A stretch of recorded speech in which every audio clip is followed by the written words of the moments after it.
And we're back on another exciting episode of Starfleet Boy, where we have a casual and informal discussion about Star Trek.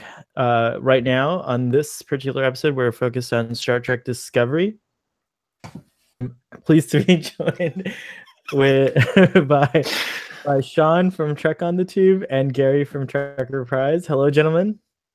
Hello. How you doing? Good, I'm pretty good. So today's episode is called "The Wolf of Wall Street." I like that. Not quite. No. Okay. quite. Sorry. Is that the one with DiCaprio? Yes. Never seen that one. DiCaprio playing Klingon on Star Trek. Okay, it's the Wolf Inside. The Wolf Inside. And DiCaprio. but someone needs to start that. That's like a thing. Are either of you in the mood to give the episode summary? Oh God, has it come? Has the time come? I can try. I can try for this one. All right, Sean. I do this because to you, you're fed up with doing them, so I can sense it. There's like over 100 Starfleet Boy episodes, so yes, it's nice when someone else does. Fair enough. You're right. All right. So episode 11 of season 1, Star Trek Discovery. What is this? Episode 2 of chapter 2. Yep. Burnham is essentially trying to fit into the mirror universe without losing herself. I think that's how she phrases it. It's been only 2 days, but she's trying to fit into her role as captain of the USS Mirror Shinjo. The ISS Shinjo, yeah. And ISS, my bad. So she receives orders from the Emperor herself via some captain to go and destroy the rebel base, the resistance on some planet. But she doesn't want to do that. She doesn't want to kill people, even though this is the mirror universe. So she manages to devise a plan that kind of uses this whole situation to her advantage. She thinks, okay, so the leader of the resistance is a Klingon. So maybe we can go and chat with him and understand how this Klingon in the mirror universe has been able to not only accept, but also unite all of these different races. So she goes down with the intention of not only warning them about the attack and seeing if they can run away, but also understand how this Klingon has united them. At this point, we find out that the Klingon in question is Vok, and so he triggers our Ash Tyler, which, as we know, is Vok and has been Vok for a long time. And from there, the mission kind of goes south. Essentially, the rebel base or the resistance doesn't have time to completely run away, so there's still stragglers that probably get killed when the Emperor arrives and decides to literally bombard the planet terribly. Tyler does full transformation into Vok. We learn that the Emperor is Jojo, which absolutely shocks Burnham, but doesn't seem to shock Lorca. And that was the main plot line. And then we have a subplot, which is more self-contained and smaller. It's just Saru and Tilly trying to save and help Stamets, which ends with Stamets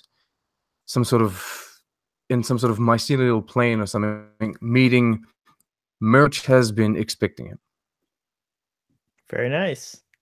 That sums it up really nicely. You're doing them from now on all the time. That was a very nice analysis. I really like that. It actually was perfect because it lets us jump right into the discussion. And I have a question. Your summary actually prompted me to remember this. I wrote notes for this episode, but I didn't write this down. When the Emperor's ship is destroying the planet, looked pretty cool because they reminded me a lot of the kind of style of torpedo we're used to seeing. They weren't exactly the same or whatever, but I'm wondering, do you think the Emperor's ship is the Defiant? Is that like obvious? Like, is that going to be the reveal of the Defiant? Is it now equipped with cloaking? And like, of course, it's still probably the most mentioned in an earlier episode that the Connie's Constitution class ships were the most advanced ones in the fleet, and this ship is from 10 years in Discovery's future, several years from their future as well. So that's what I thought originally. I was thinking the Emperor, whenever they see her, she's going to show up in this heavily modified, because it's got like 100 years service now in the Mirror Universe, this Constitution class ship. So modifications are reasonable.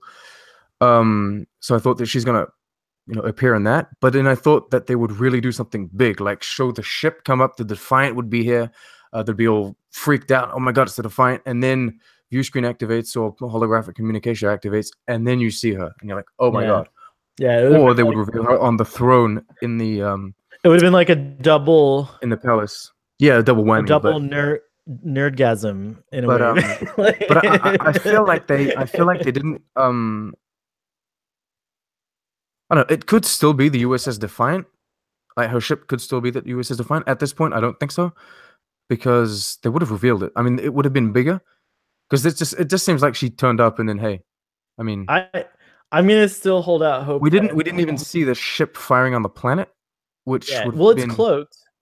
Whatever it is, it's cloaked, and they apparently fired while cloaked because they couldn't see. If I remember the episode correctly, they couldn't even see. They were like, we can't see the ship. There's torpedoes firing, and then all of a sudden, I mean, it still could be, and maybe the cloaking is part of the Discovery production team's plan to reveal it later on. I just think that maybe they didn't want to take away from the reveal of Georgiou.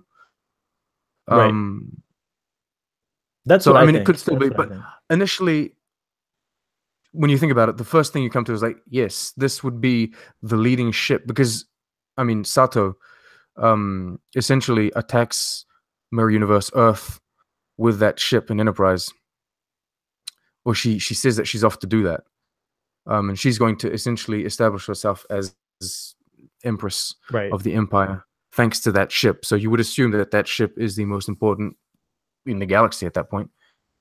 It's very cool. It's very interesting. And what is the ultimate? I don't know the ultimate fate of the Defiant in TOS. I can't remember. It's a little hazy. Do you guys know? Episode Tholium Web. He just vanished. Yeah. That's the only thing happened. Okay. So this is like that's the only thing we know about it. Okay, that's cool. So I know quite recently, just after watching the last episode, I actually rewatched one of those. So. Oh, cool. Yeah, essentially, I happened to go rewatch the Enterprise episodes and the TOS episode before I did my last episode review. That's why my reviews come out late, guys.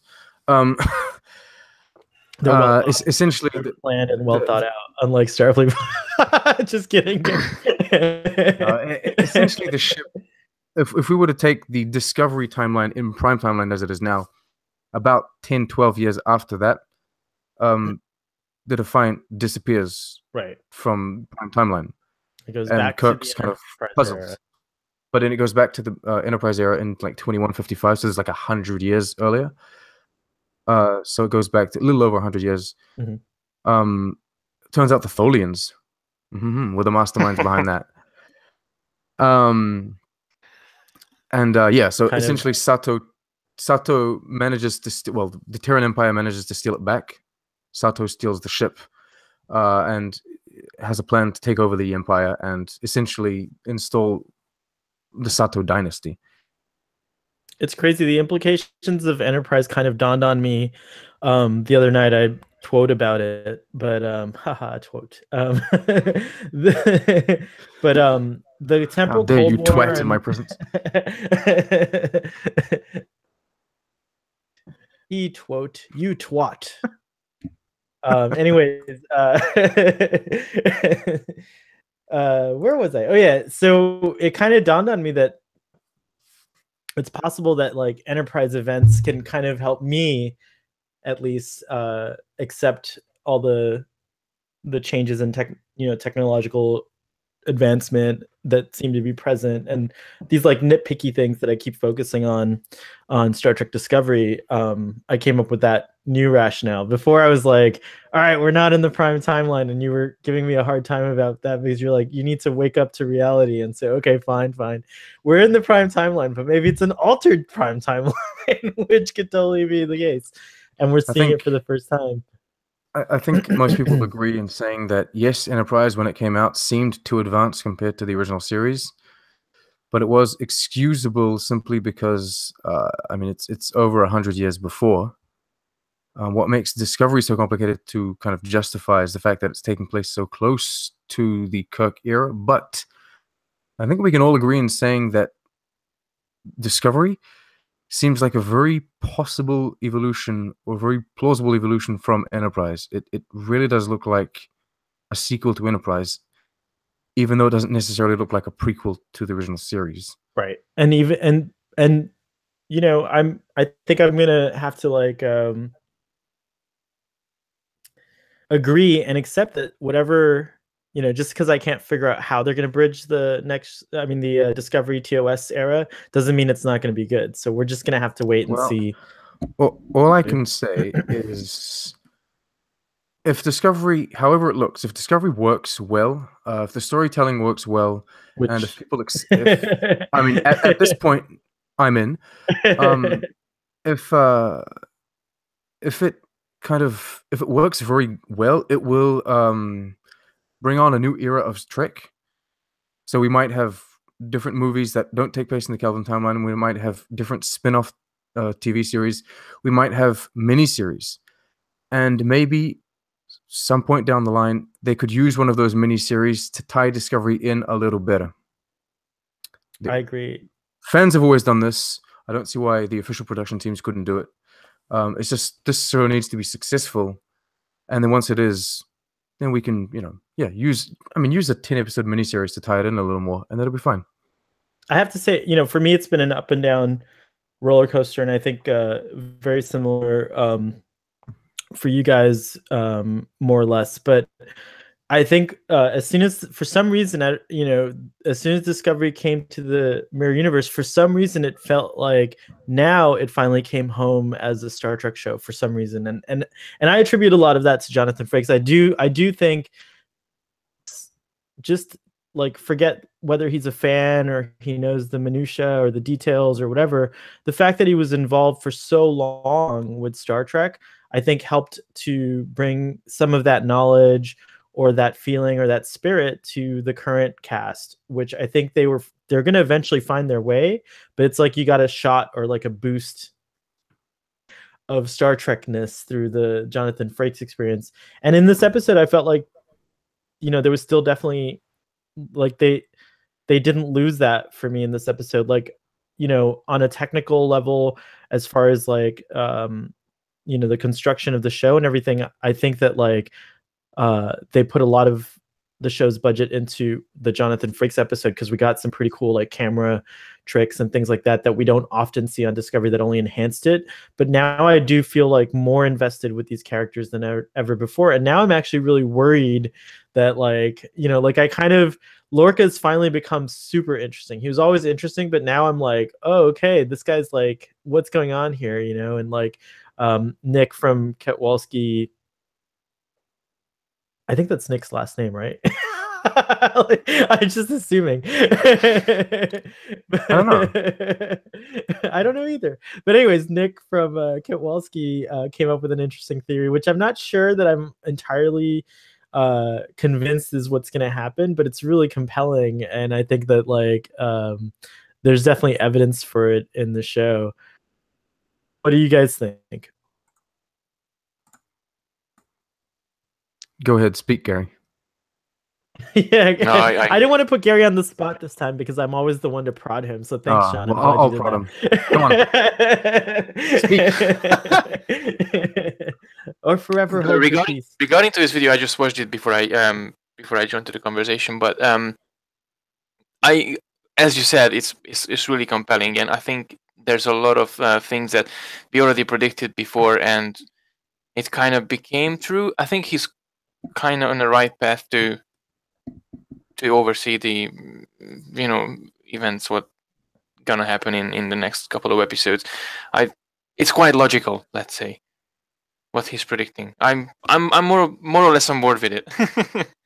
What did you guys think of the, like, we obviously last episode got the reveal that Ash Tyler and Voke are the same person. That's something that wasn't like a surprise to us. We've been speculating about it for quite some time Technically, now. the reveal was this episode, wasn't it? Though. Well, here we got like we got the reveal as an audience. I think now you're right. The reveal came to the characters. Like it's close. Burnham. It's done. Now everyone knows. Everyone knows, like not just the audience. So yeah, you're right. Explained on screen, it was episode 11. Yeah. So first of all, I just want to say that scene where, well, the whole Shazad Latif gets like a bunch of kudos because it is really insane, like what he's doing, going back and forth as these two characters, and then not just like the fact that he has to act differently on, and then it's just like it was pretty cool. I will say that in that scene on the planet where you've got Mira Vok and Tyler, they kind of place the characters. At one point, you see Tyler back off, and that kind of just made the whole scene simpler because they don't have them both in the scene at the same time. Right. But so my wife, of course, well, yeah, my wife enjoys Star Trek to some certain extent. She's not as hardcore a fan as I am, and she enjoys television series again to some certain extent. But here with Vok and Ash Tyler, she's like, are you sure? I'm like, yeah, like Vok is Ash. And then you listen to Vok speak, and then you listen to Tyler speak, and she's like, that's not the same actor. Like, that's not the same voice. It's not the same actor. It's not the same anything. And I said, no, he's a fucking good actor. It's true. Because I mean, honestly, that the way he says Kailash, it was amazing. That was quite convincing. Say it again. It's haunting how he adds this like it's like he adds this like echo when he does even when he's like human Vok, like he has this like kind of like way of like creating this weird echo in his voice and stuff like that. And what an insane to the acting. It was really good. Mad props. Did you guys see the movie Get Out by any chance? As a related sidebar, the movie Get Out? No. Okay, audience, if you haven't seen the movie Get Out, go see it. It's up for no spoilers. Many awards this season. No spoilers on the movie. However, when you do see the movie, you'll understand why I think that the humans that the Klingons got the idea for how they did the personality part of the transplant from the movie Get Out. But all kidding aside, it was also cool from a Star Trek universe perspective, because now we kind of have a really deep understanding of how the Klingons actually do. There's two things going on. There's obviously the augment virus, right? But then there's this whole other process that they've developed to transform Klingons into humans, and it's insane. Like by the way, Star Trek CBS, it's like major kudos on this, because like the surgery scene looked so disgusting and real. Like I actually felt like barfing when they showed like what was happening. It was like it was so well done. So the makeup effects and the artistry behind that, I feel like definitely deserves an Emmy nomination, if not a win, because that was some pretty good stuff on TV. Did they do Emmy nomination for disgusting scenes? Makeup and special effects, like it's like horror. Horror movies do this kind of thing all the time, and they get nominated for these kinds of things. So I don't see why Star Trek can't do it. And certainly, like, Star Trek hasn't shied away from gore, because earlier in the season we had the Glenn, those horrific twisted bodies and stuff like that. That's the kind of TV mature, or if we were to transition this to movies, Quentin Tarantino R-rated Star Trek that I don't mind seeing. Swear words is fine to some certain extent. I think it would only make sense that like the Resistance or terrorists or the bad guys would say swear words. Starfleet officers, no. Yeah. But when it comes to blood and guts and gore, I think it adds to the scariness of space, and it adds to the reality of when you get hit by some sort of spatial anomaly. Like, I will always remember this scene. It's not gore or graphic, but it's just troubling. At TNG, there's this woman that gets stuck in the corridor's floor. It's horrible. I remember It's that actually. terrifying, and those kind of things are they And if best I'm not illustrate mistaken- what's going on in space. Yeah. I like it. And if I'm not mistaken, I mean, like we certainly got that in TOS too. I think people got buried in rocks when they transported down and stuff like that. And then we also have the Well, you get the motion picture. You get this Yeah. two people die and horrible screams. It gives you nightmares. yeah. They just disappear. it's They true. they scream. You hear them. What And the then hell? horror's always been a good part of the Star Trek experience, because Star Trek 2 certainly has some crazy horror stuff as well. So yeah, I think Discovery definitely delivers on the horrificness aspect of working and living in space. So it's like as time passes, and I don't know in what direction they're going to go in season 2 of Discovery, but as time passes, I realized that I mean, Star Trek is all about differences and celebrating diversity, but not just in actors and characters, but also in the way stories are told and what kind of stories you can tell. And so I better accept the Kelvin timeline now as just its action. And I don't mind, because some Star Trek is philosophical, some Star Trek is very deep, some Star Trek is not. Sometimes it's just about having fun and seeing things explode. And Discovery is more about kind of the horrors and the difficulty of dealing with each other and dealing with space. And as time passes, I can better accept it for what it is. Yeah, it's not the show Especially that, like, when the episodes get very good. Yeah. It's not the show that any of us came to expect. However, I feel like, again, with these last 2 episodes, I feel like a payoff for going through kind of phases. Like if Discovery were a child, it's walking now, whereas it was crawling before. I feel like now it seems to be walking, and it's an interesting and the quickest growth in that I can remember. I mean, as big a fan of TNG as I am, I do remember that first season was hard to justify liking. Like it was, there were times where I would be like, kind of like how Gary is right now in discussions with friends at school, where I'd be just quiet because I didn't have something nice to say. I'm listening because you two are giving so much to this conversation and just an enjoyment to listen. He's our first audience member, isn't he? Just sits there listening. I know. Yeah, exactly. I'm like a real man.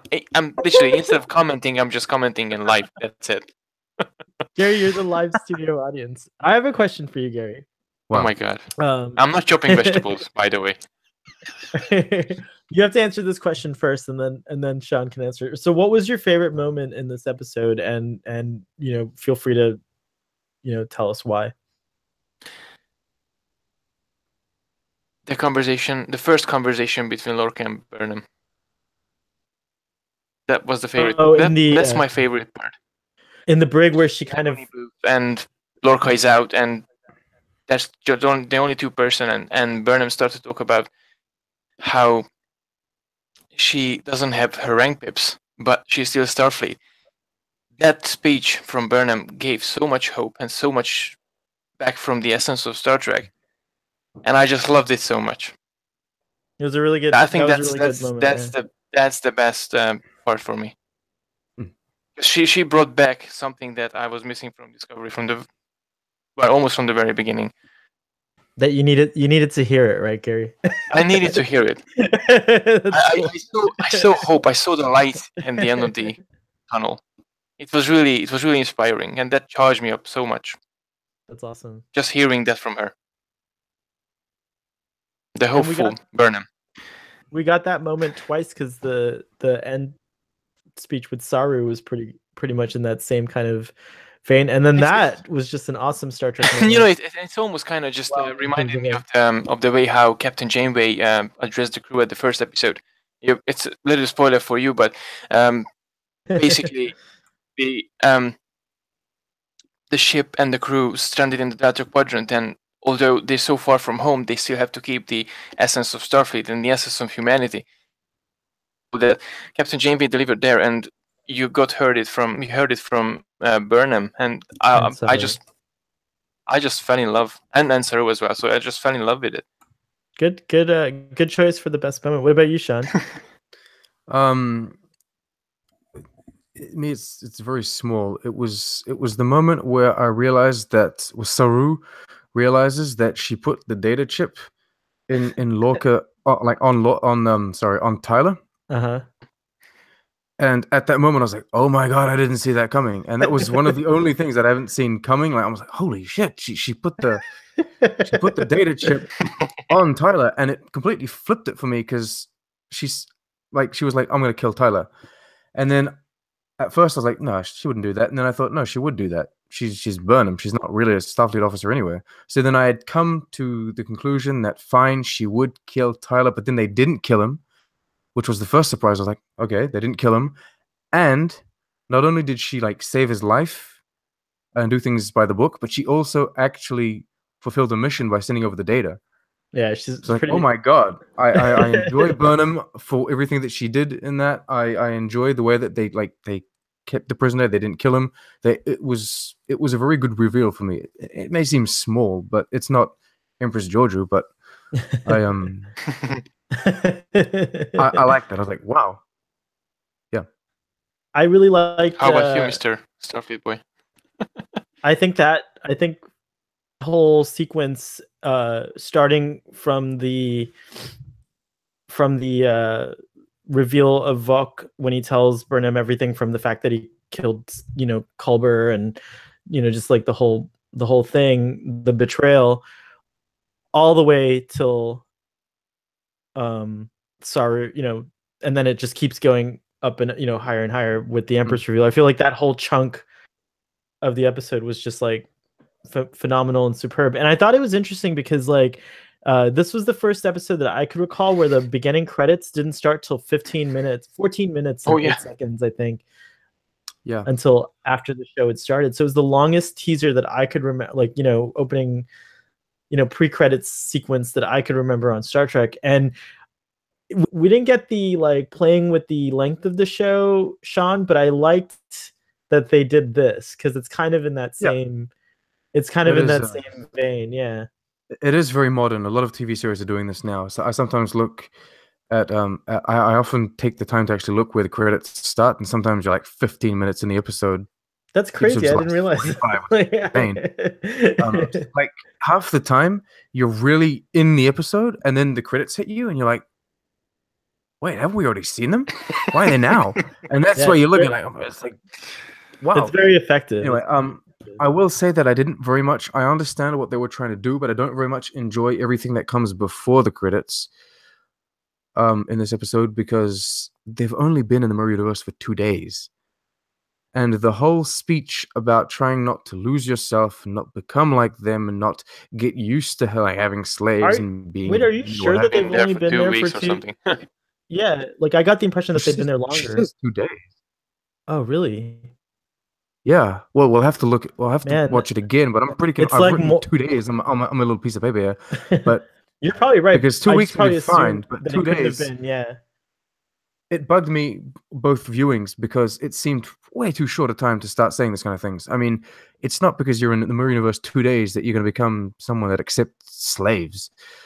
No, but I think the impression that I got from that scene is she wasn't she was just commenting on. I think she was expressing how. Yeah, how she has to keep up this this facade, and I get it. If you're if you're completely the opposite, it's a lot of effort to probably keep that up. So that 2 days must feel pretty heavy for her. But still, it is just 2 days. It did feel longer, but I guess it makes sense because Lorca's not dead yet, and it wouldn't be too. He's only done. The Empress only done 1 day because he's having a lot of he's having a hard time. Having an entire day in an agony booth. No, she's just walking around being the boss. Yeah. I mean, anyway, but still, my second being the boss in the Mirror Universe means seeing familiar faces.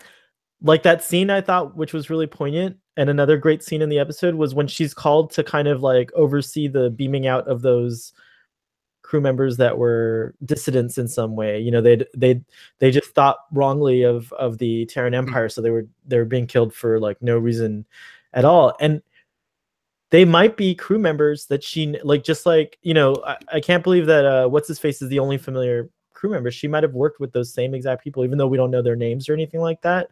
So it must be like insane, because on one level she's like, this is the same person, and she says this in her little speech that she gives to Tyler.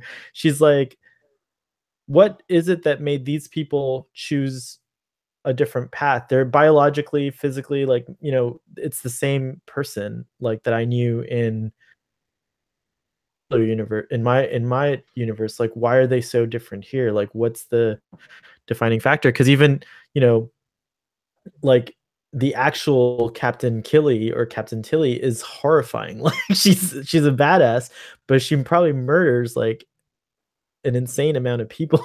Like, you know, just like, you know, which is the opposite of how we know Sylvia Tilly to be. So I could see how that could weigh heavily on you for just even 2 days, because you have to really be convincing. Otherwise, these people are out for blood. They're gonna smell weakness on you and try to kill you or throw you out the airlock or whatever. So yeah, I could kind of see it then, that it's 2 days. May I have one question for both of you? You asked what was your favorite scene. Or which scene was your favorite in terms of, what do you think was the saddest scene in this episode? The saddest scene in this episode. To be honest, it was like both bittersweet, was to see the Andorians, Tellarites, Vulcans, like that alliance, like how it was just like, because I don't think, as far as my recollection goes, in the Mirror Universe, we only ever get like the Terran Empire perspective, and you know, maybe I think in that Enterprise episode, it's been a long time since Space Nine, we see a bit of what is it, Cardassian Klingon alliance resistance. Correct. Yes, in the Mirror Universe, yes. I guess you do, but here it just felt differently, and I also kind of like it just felt depressing, because it was like, oh man, like look at this, like it was sad because these people were able to find an alliance in the Mirror Universe, but on the other side, it's with humans, you know. So like the swap here is that Klingons happen to be a part of that alliance, and in you know, our prime timeline, humans are part of the alliance. So that was kind of an interesting and bittersweet moment. I don't know. For me, that scene seemed like the most depressing, although it had that wonderful moment with Sarek, which I actually wonder what you guys thought of that, where he mind melds with Burnham, because we had some interesting speculation on how Sarek would play out in the Mirror Universe, and I wondered what you thought versus your expectations or your ideas of how that meeting was going to be. Okay, so to answer Gary first, I'm going to be very traditional and say that I think the saddest moment was kind of just when Burnham realizes that Tyler is something's very, very wrong with him. And just that whole kind of arc is very sad, because there's a lot of sad, because there's the Saru sad. There's so much sad in the sad. Yeah, well, okay, Saru was my big problem. I don't feel sad for him at all. I think that having I'm sorry. A, I don't like the character. Oh wow, okay. B, I think that having slave Kelpians, especially slave Saru, aboard the ship is stupid and unnecessary. It just feels like they wanted to show you a mirror version of Saru, and they didn't know what to do. And even in Aftershock, they talk about, oh, we wanted to have him on the planet with all the alien races part of the Alliance. And then it turns out they didn't do that because of, you know, production issues. So they just had him as kind of a servant. And it feels that way in the episode. It just feels like he was thrown in there to give you, oh, this is Saru in the Marine. They shouldn't have done that. They should have just said that. I mean, he asks Burnham what happened to the Kelpians. She says she hides this. She can still hide that secret from them if they want that whole thing where they both have a secret that they haven't told each other. So one was he didn't tell her about Kolber, she didn't tell him about slave Saru, but she could have said, she could have withheld the information that the entire planet had been destroyed by the Terran Empire or something. But I still, I just felt like, yeah, I don't know, it felt forced. I didn't like it. I don't know. I see your point. I see your point, but I feel the opposite. I do like it because, yes, it might have felt forced, but it was a kind of irony that I enjoy whenever it's kind of presented, and it turned out to be like an interesting. If you look at the mirror versions of all these characters, as characters as a aspect of their personality, the one thing that has always kind of bothered me, because I don't vehemently dislike Saru, but I dislike a lot of Saru's choices, and I think that as a character, he's one of the ones that I have a lot of trouble just loving. Like outside of the visual, like just the fact that he's he's essentially beautiful, not interesting at all. Well, to me, what's interesting is just how I feel about him, which is exactly that. Like I disagree with Saru so much. Like even in this episode, when he gives up too easily on the Stamets thing, when Tilly's trying to revive him. And he just kind of calls the medical team in, like he gets scared like too fast for me. I don't know, that bothers me, I guess, because so I do think he has value as a character in terms of like there are personalities that you deal with in life that are like that maybe are too cautious for you or too scared, and it kind of annoys. I mean, I get annoyed if like someone's like freaking out constantly. I mean, like, in a I suppose what they're trying to show is that he's going to grow as a character, etc. But in the first chapter, it was very terribly done because he's had all of these whack moments all over the show, and he should not be a first officer at this point. He's not grown enough. I mean, okay, fine. Any person from any alien race can become a captain or first officer or high-ranking officer within Starfleet, no matter what their background is. And his background is a prey species. I understand that. But you have to use logic in the sense that a Vulcan or an Andorian will become captains faster and easier than a Kelpian will, simply because a Kelpian has that background genetically. That's how he is. And I think that they should have played on that. They should have really showed him maybe as a science officer for the first season, second season, and then gradually had his evolution kind of like Data, kind of like 7 of 9, kind of like, I don't know, maybe Spock to some certain extent, and have him become more human as time goes or become more accustomed to humans, right, and to the way that they function. And then have him kind of, once he better understands not only his place, but then he can become first officer. Anyway, I just don't like the character. If you look at like what an ideal captain is supposed to be like right now, like our I guess 3 actually like really solid examples of that are Captain Kirk, obviously, Captain Picard, and then we get Captain Sisko, but he's a bit of a different style. I think that Picard and Janeway are better examples. I'm going to anger many fans on this, but Kirk, though he is a favorite captain, I don't think he's an ideal captain. Maybe he was an ideal captain for the times, but I'm not even sure about that. That's a really good. We should have a little summit on captains, but without going too deep down this rabbit hole. Ha ha ha. Sorry. Say that like one thing that I like is that both Burnham and Saru have disadvantages when you compare them to those idealized kinds of captains. And even Captain Giorgio, the little that we know of her, she seemed to emanate that quality of like a Captain, Picard, Captain Janeway. I get what you're saying about Captain Kirk. I actually agree with you, but I love him. I love him for it.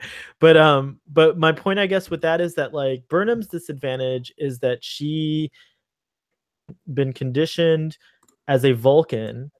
Whether just want to confirm, yeah. Just rewatch the scene. She says it's been 2 days. Okay, 2 days, cool. She's been you guys have like great bandwidth, because if I start watching a video on my thing here, like it'll shut down the whole hangout. I can only I can only I didn't recall watch what's it on there. Netflix. I watched it on CBS All Access. Oh, Yeah, have if the if all episodes the at Oh, my they time say- computer. would be. You have CBS All Access? Me? No, I have. No, Did you- CBS All Access doesn't exist in Canada. Oh. I downloaded the episode. That's right. Oh, nice. I illegally downloaded the episode, Very good. but I watch it on TV.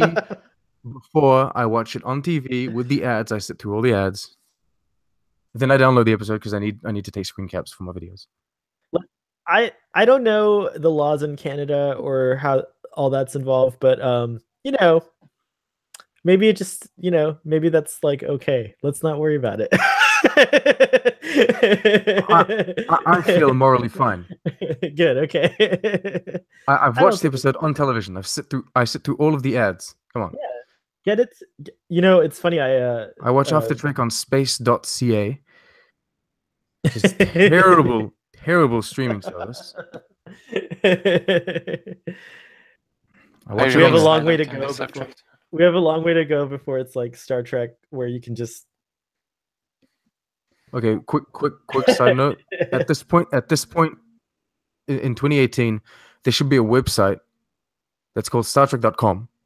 That isn't StarTrek.com currently. It should be like you should just like be able to watch any episode of Star Trek on there with like a small paid subscription service. Everything is in HD remastered. Then you can buy all your products. You can go onto like an interactive map that shows you everything that's going on. Pick the era wherever you want it. There should be a very good Star Trek website. I nominate you as the project manager for that. I think CBS and Star Trek should hire you. No, seriously, that's exactly what I want. It's a really cool idea, and they would definitely do. You kind of want to go to StarTrek.com and just be able to have it like there, and that's it. I Like, would that'd be a really cool thing. always on StarTrek.com. You have like the subreddit integrated into that website so that you can talk with people and chat with people, have an online chat even if you want. You can have different tiers of like you could have like I only want to watch Discovery, it's like $9.99 a month or whatever. I want everything, it's like $12.99 a month. See, there you go, whatever. CBS. You guys love to make And money. then link that into an actual Star Trek YouTube channel that isn't region blocked and that everyone can watch everything that's uploaded on it. Like trailers and things like that. I agree. And do things correctly. And then, I don't know, you guys deal with who gets the money out of that. CBS will get some, Netflix will get some, Paramount will get some, fucking, what's his name? Roddenberry will get some. Everyone gets money. We have to remember that at about 44 minutes you talked about this because I think I'm going to send this to CBS because it's a really good idea. I'm sure they've thought of it. And they're gonna come up with this idea. We need to by talk about- we themselves, need to like, talk hey about- guys, we thought about this. Thank you. That's fine. I don't care. Just as long I as they do suppose it. I suppose I should be a good host and then rein it back in. So you answered Gary's question. Yeah. And then I forgot what my question was or what Fantastic. the question was. Okay, well, I'll talk about a few things that the minor dislikes that I had, and then I'll Okay. talk about what I really loved, and then I mean you guys can do whatever you want from there. How does that sound? How does that sound? It's fine. So yeah, just sit back and relax and enjoy. That's what I'm gonna do. I didn't like the fact that the planet was blue once again. It was tonally, it was very lightly blue, but it was still blue, and it annoyed me. And it's the kind of things that are getting me on the long term. It's like, why is it blue again? Come on. I have a question. kind of annoying. I hate to interrupt, but I'm going to, because you just reminded me. So pretty much, I think it's safe to say that like all of the aliens, the iconic aliens, have been redesigned except Vulcans. Yeah, it's the same. So what did you think of the Andorian upgrade and the Tellarite upgrade? I like them. I can find a way to justify the very small changes that exist, which are essentially the tusks for the Tellarites and the little secondary antennae or whatever on the Andorians. I think brow, right? Yeah, there is a way to justify those. We could find some sort of techniques. Humans have, I mean, big differences. Evolution has made that some humans have bigger noses, which resemble kind of like our ancestors. others don't. And we have kind of those kind of changes. You could explain that Andorians at some point in their evolution they had 2 antennae, and then some of them now some of them from the North Hemisphere don't have them. Some of them from the South Hemisphere do. Whatever. Yeah, and then the fact is we only seen one Andorian in this episode, so we actually see more Tellarites than Andorians. So we can't judge a whole race based on one Andorian. So they could have just come from the northern hemisphere or from the south end or from whatever, And I think for the Tusks, a different country from Andoria. The Tusks could be the same thing. We could be, because we've never seen a Tellarite from, at this point in time, we've never seen a Tellarite from the Mirror Universe, except for Discovery. And Discovery hasn't shown us a Tellarite from the Prime Timeline. So it could be as simple as Prime Timelines take off their husks to be more civilized. It could be that, I don't know, it's just evolution has changed ever so slightly, considering it's 2 timelines. Mm-hmm. If we do see Tellarites in the Prime Timeline in Discovery with tusks, then it'll be more complicated. But at this point, I'm fine with it. I liked them. I thought they were visually pleasing. I even tweeted about them first, and then I had to retract my tweets because someone told me I was spoiling. But does it make you accept? Was it Gary? Did Gary tell you? No, someone. No, actually, presented a very good you're gonna laugh at me because you remember last time I had a problem with too much influence from Twitter and all social media, so I switched back to my old phone just for the 2 days. Wow. Literally, I was using this little baby to avoid anything. I didn't even switch on Twitter. That's insane. But it worked. Okay, I'll tell you what. For all the criticism that you have given Star Trek Discovery, it's managed to influence you in such a way that you've actually changed your phone. No, I still have my old phone. No. I have my old phone. But you weren't using it, which is insane. Yeah. Just to avoid spoilers from Star Trek Discovery. Time for recovery. Does seeing the Andorians and Tellarites make you softer on the Klingon redesign now, or do you still feel like that was a big mistake? No, I think that the Andorian Tellarites redesigns are tasteful to a certain extent, the same way that the Andorian redesign in Enterprise or Tellarite redesign in Enterprise were tasteful as well. It's like, it's the same race. Essentially, you're seeing the same thing. There are the same elements. They're just better done. With the exception of maybe those tusks and those little eyebrows that they added in Discovery. But still, I can still justify that. It's to make them look more alien, etc. The Klingons is just a blatant disrespect to everything that came before. It's like, whatever you've done, we don't care. We're doing something else. And it's very important not to do that in Star Trek, because a lot of the races, the only difference they have is the smallest of ridges on a brow or the smallest of something on their cheeks. And that's what makes them different. As we were talking about Betazoids, they have black eyes. Right. That's it. That's the only difference between a human and a Betazoid. Right. It is interesting though. I did take note of that scene because for some reason the Klingons kind of felt more like the rest of those aliens. Like I felt like they just, in general, the production team has decided that for whatever reason, bulking up like the Andorians, like adding those extra extremities and like even their faces it looked like they were a little bit more bulked up. To me, that feels like the production team is like, that's the way aliens have to look. They are very consistent in the way they do things on Discovery, which is a good thing. I mean, they stay true to themselves. That's for sure. My problem is, especially concerning the Klingons, they don't stay true to what they're actually making, which is Star Trek. Okay, but so I mean, we're over that. Yeah, continue on your. I was just curious. Just continue on your the things that you maybe didn't like and that you loved.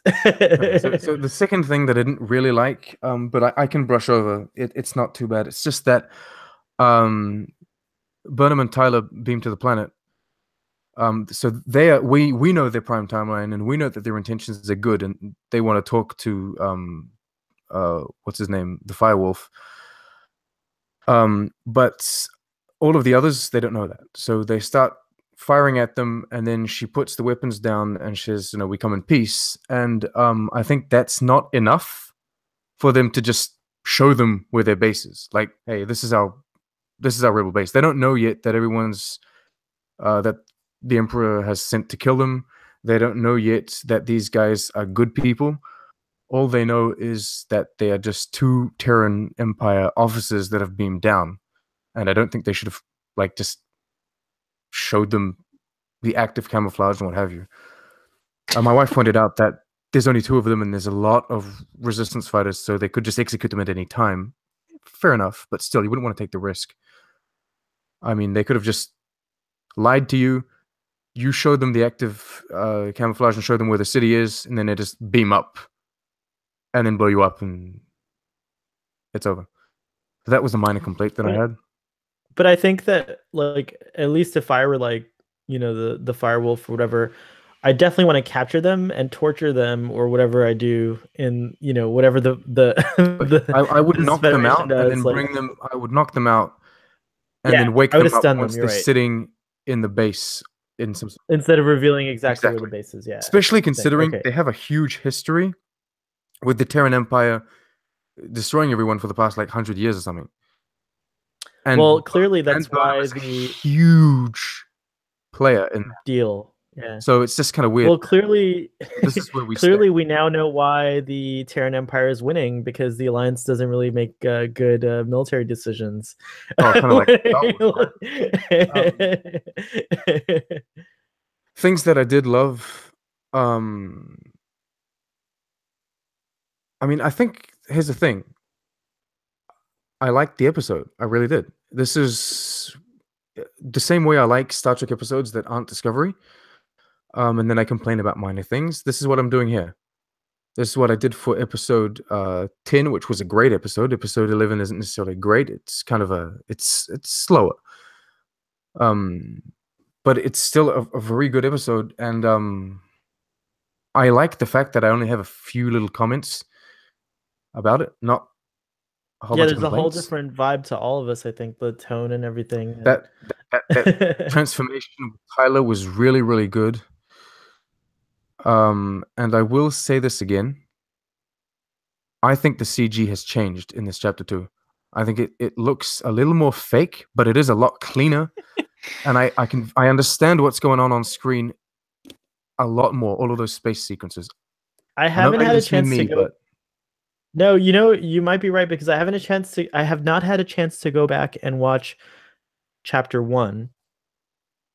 I'm figuring after the whole thing's over, I'll leisurely rewatch it. But I have to say that there were moments in this episode, and also when I rewatched sober, Despite Yourself, I know because I was drunk when I first saw Fair it. enough. So when I rewatched Despite Yourself again, I did notice, and in particular the scene where Tyler is flying the Worker bee. What's that thing? The worker bee. Thank you. There's that beautiful shot of it coming, and the Discovery's kind of floating below amidst all this debris. Mm. And it made me think of what you said, because it totally looked it looked a lot better than what we'd been seeing. Plus, it wasn't I think what I liked especially about it is that we held the shot for a little while. It wasn't just a quick CG shot and then it's over. So I feel like maybe either they're holding the shots a little longer and we get to appreciate the CG a little bit more, or it's just better, which I did notice. There was a feeling that it was better. The funny thing is, I don't think the CG is better. I think it's, I'm not going to say worse, but I think the CG is just different. I feel like they've stopped trying to go for photorealism, and they've gone for a more kind of video game look, if that makes any sense to anyone. But well, yeah, certainly the space battles better. are like that, because in Despite Yourself, we don't, that when the Vulcan ship comes in, the whole thing, we see it through the view screen, much like what you would see in a video game. We never actually go outside and see the 2 ships facing each other, and we don't even see You know what I mean? Like, so I agree with you that it feels like a video game in that sense because you only see the Bridges perspective, which is how all like most of the Star Trek video games. That was a directing choice, I would reckon, from Jonathan Frakes. But you see, that's the interesting thing actually with the CG, because I noticed that too. I mean, there's slight changes, but it's more noticeable, especially in the battle scene between Ash Tyler and Wok. I was definitely seeing and sensing some disturbance in the CG, let's say, as I said in my reaction video, you don't really have to be a graphic designer or a visual effects expert to see that, because it's there, it's visible for everyone.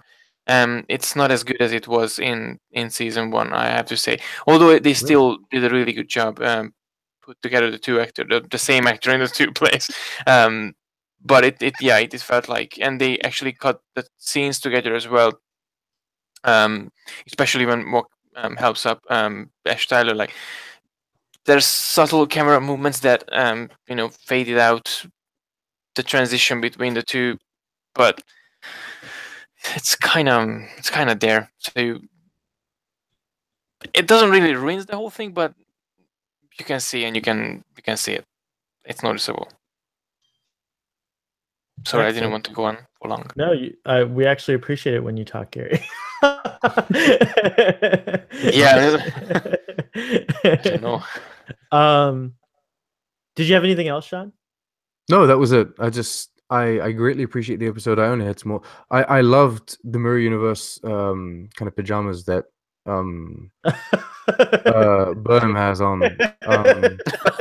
It's sexy as hell, and that's awesome because that is very Mirror Universe. Yeah, it's for true. no reason whatsoever. Everyone becomes sexy in the Mirror Universe. And I noticed that they're not over sexualizing everything. Mm-hmm. Which is fine because it's not necessary, but it was nice to have her in that kind of that was a whatever cool it was. moment. I was like, yeah, that was nice. Incidentally, the scene where Saru is bathing her, for some weird reason, did you guys see the movie The Shape of Water that Doug Jones is in? No. I must see that. You guys don't go to the movies, like. I do. But... No, I'm teasing. You're like, I just don't watch those movies. Okay, I'll tell you what. Those are exactly the kind of movies that I want to go and see, but they're not necessarily the kind of movies that end up in my theater. Oh, gotcha. We've had Star Wars for the longest time. I mean, I try and go see everything, to be honest. But yeah, I mean, we have Jumanji at the moment, so. What about you, Gary? Do you go to the movies? Rarely. That's what you need to do. It's because of lack of time. Starfleet boy homework. Make time to go to the movies. Okay, no, I'm just teasing. I will. I will. This month, I'm definitely have one movie that I'm really want to watch too. What do you guys think? I guess we could go into the kind of speculatory segment of the show. I'm very curious to hear what you think is going to happen in the next episode, which is the last of the season, right? Okay, so I can tell you what they said. No, not at all. No, there's still like 4 episodes left. There's 15 episodes in the season. What? Oh, yes. I thought like, oh my gosh, they're gonna wrap it all up next episode. No. It's 50. Originally there were 13, but then they added 2 more episodes, so it's a total of 15. That would have been stupid to separate the chapters into like 9 and then 3, but no, we've still got another 4 more episodes after this. 4 episodes, great. That makes me supremely happy. Okay.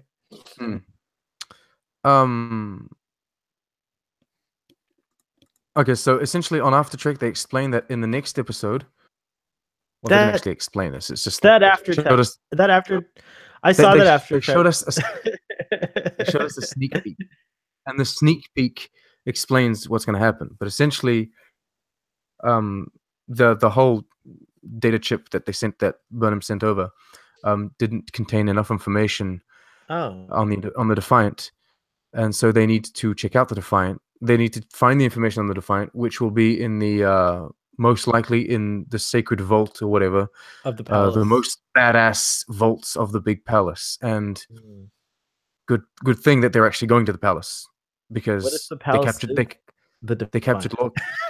Just Maybe. kidding. Wow, actually. They captured Lorca, and Georgiou's angry with Burnham, so they're all going back to the palace to get told off. And yeah, I so saw the sword. that's essentially what we know. I saw Giorgio has a sword, which I'm excited about. Like, and apparently Apparently, Michelle Yeoh had it. yeah, She's going into she Crouching knows her Tiger. swords. Yeah, well, she knows her swords apparently, so she helped in the creation of the prop. She was pretty cool. talking about balance and all of that. Excellent. So yeah, do you think that I guess we see that there's another Stamets in this episode. He's the Mirror Universe Stamets. Do you think we're gonna get a glimpse of what he's been doing in the Prime universe? I have a feeling we're gonna see Stamets. I mean, we'll see Stamets. That's kind of just my. I mean, no. Apart from that, seeing Stamets, I have a feeling they have the same situation in the Prime universe with Discovery, at least with Stamets. So Stamets gone through with this crazy thing, and he locked into his mycelial mind or something, and he's meeting himself. He's meeting his mirror self, and they're gonna figure out something how to get out from the whole situation. That's what I think, and I hope we're gonna see more of that. I wouldn't be surprised if the time travel theory is correct, because they've already spoiled on After Trek that Dr. Culber's still alive somehow. We don't know exactly how, but that's going to happen. I did think it was interesting that in this episode, the crew of the Discovery thought that Stamets killed Culber at first. Or that's the kind of like route that they were investigating. I was thinking about that as they were talking about it, and I was thinking, don't they have? I was really trying to turn my trick brain on and understand, like, how do they not know that Tyler did it? But I mean, they must have like security cameras in. Yeah, exactly. But I'm not sure. Short of having cameras in every room, but that's never been a thing in Star Trek. You don't have cameras in every room. But I think. Let's assume that there's cameras. In the beginning of this episode, they're establishing that there's like malfunctions happening on the ship from the jump. Remember, they're repairing the one corridor. So maybe the camera didn't record what happened, and so that's why there's a I'm not even going to assume there are cameras, because I've never seen a camera. Yeah. Apart from the bridge. In Star Trek 3, yeah, apparently in Star Trek 3, there are cameras recording everything, and it looks exactly like the movie does, because if you watch Star Trek 3, they show the scene, the camera recorder shows Spock entering the dilithium chamber, or the warp core rather, I should say, and then like going in there and doing all kinds of things, and then him dying, and they show all that stuff supposedly from the perspective of like a security camera. Okay. Like the film. So I was gonna say I think that's funny. TOS showed us that they have cameras on the bridge, right? Because when they went back and showed the whole situation with Pike and Spock and what have you, they were filming the bridge. Well, not just the bridge, but like, weren't they watching the whole episode on their little camera? Like, they went down to the Telosian planet. They went down to the Telosian planet. Like, there were all these. I can't help you on that.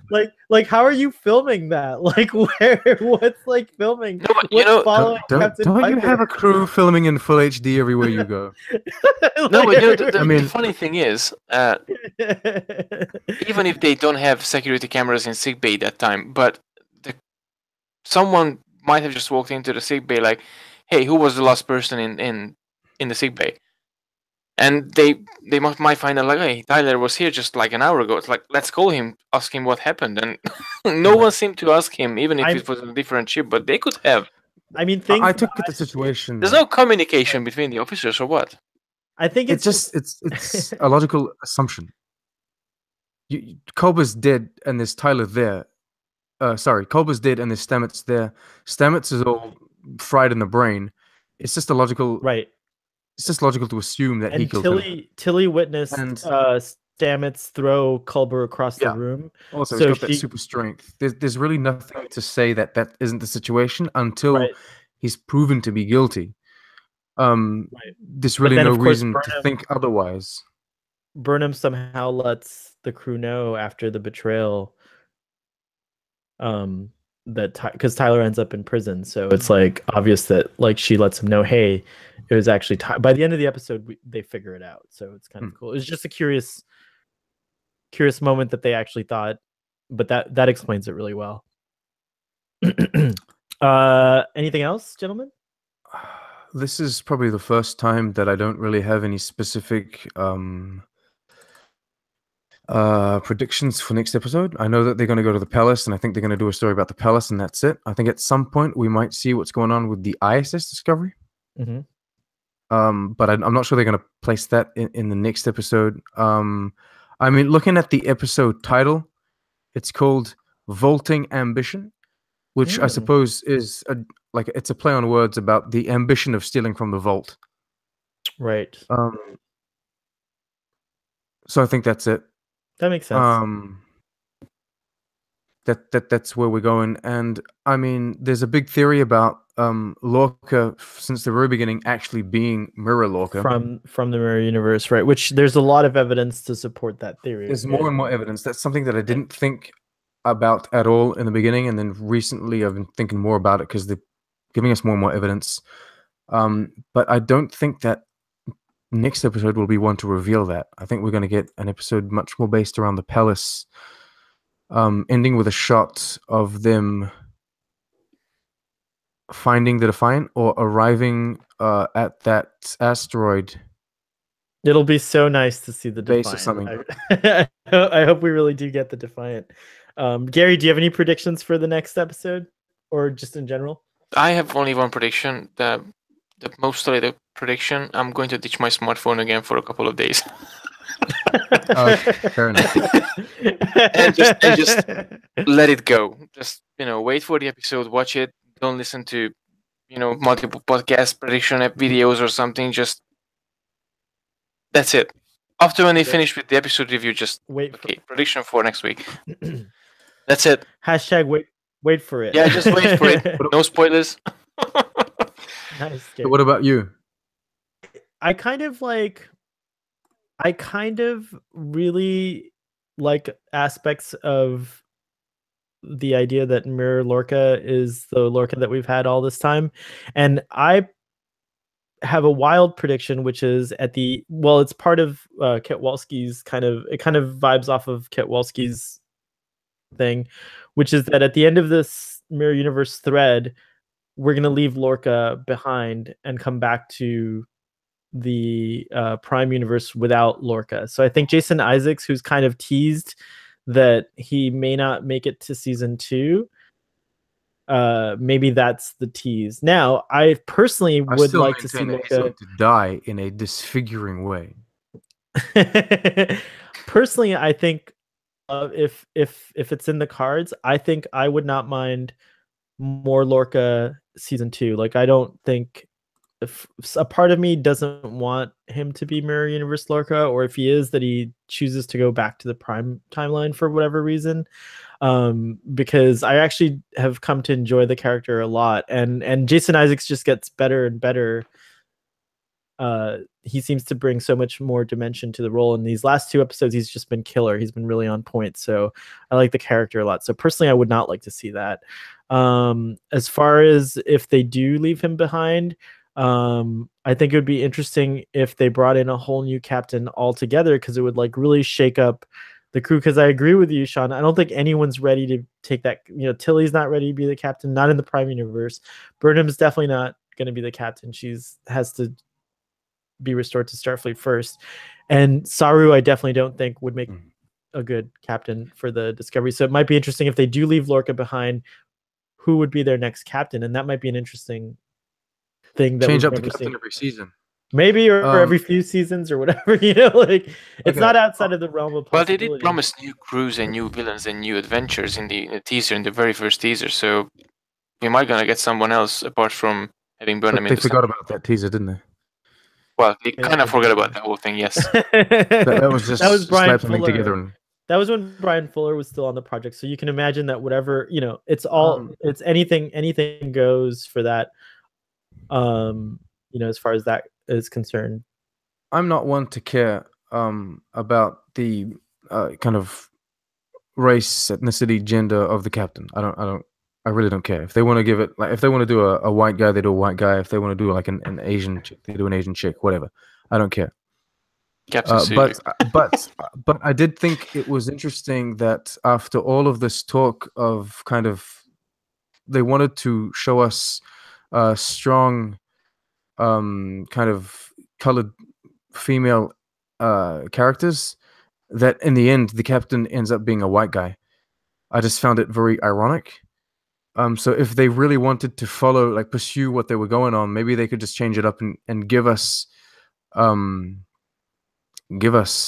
female captain of color if they wanted to go in that direction. Or maybe it was just to not take the spotlight away from Burnham. I think that's going to be... I would like an alien captain, personally, because we haven't seen one yet.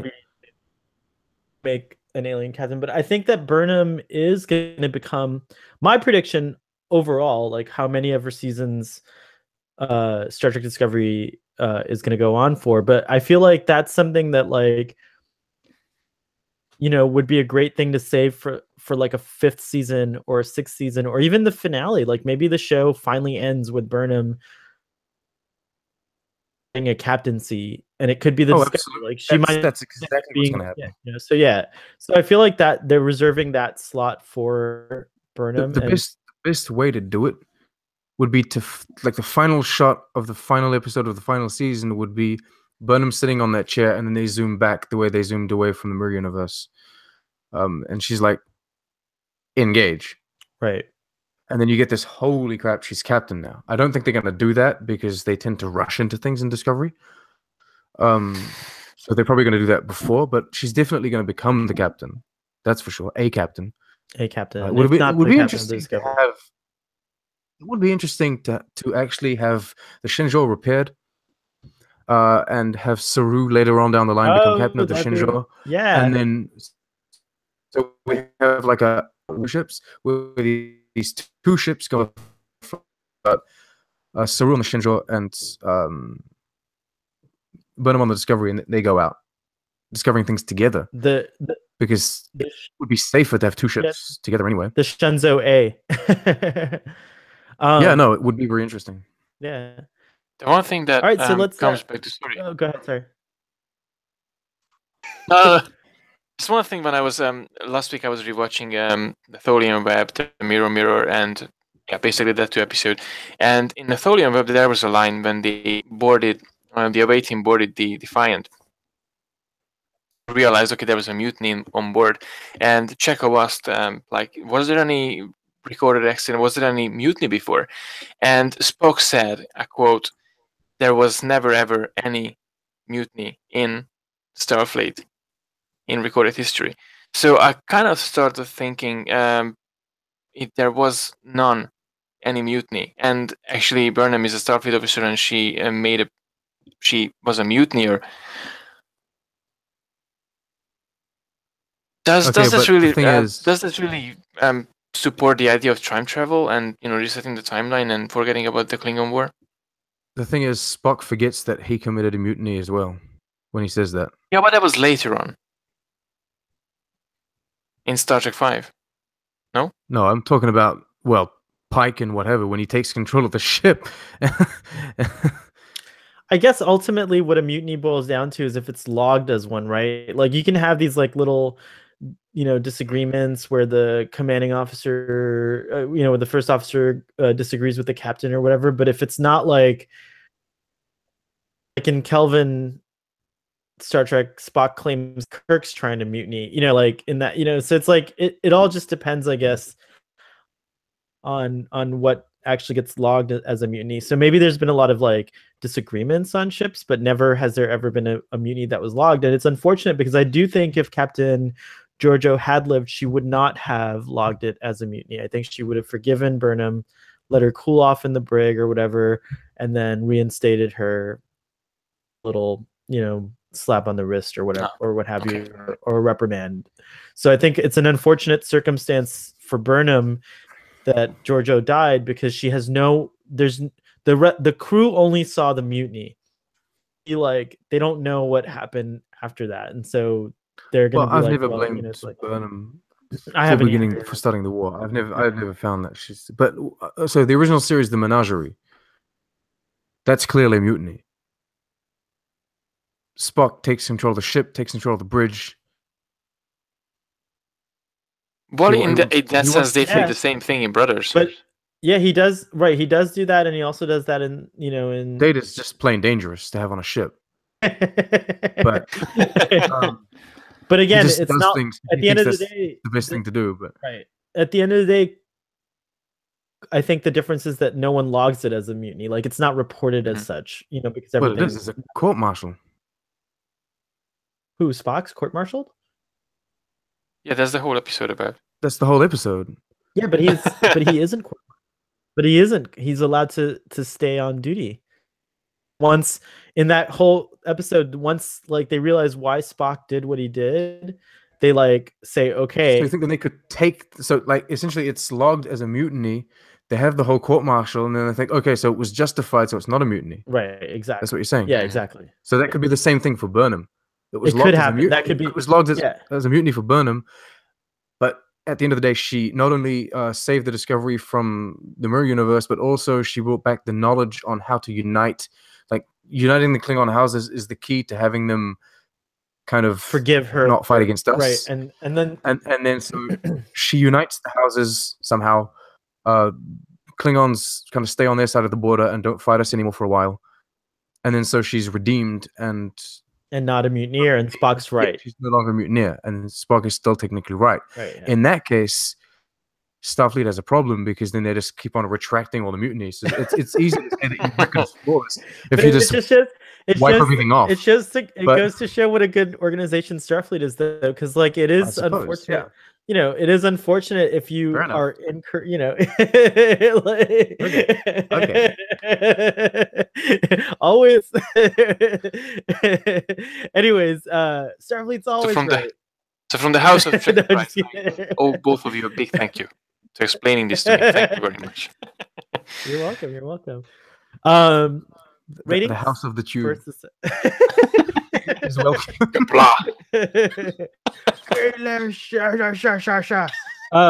You did a really good impression. Sean, do it again, please. Oh God, you did it so fine. There you go.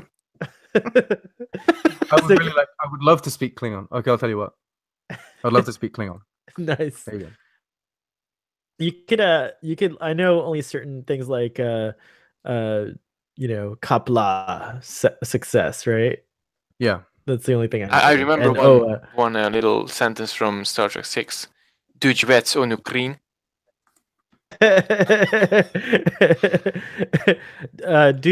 Wait, that's when they're traveling through. He's Klingon space and it's Nutocross Rin.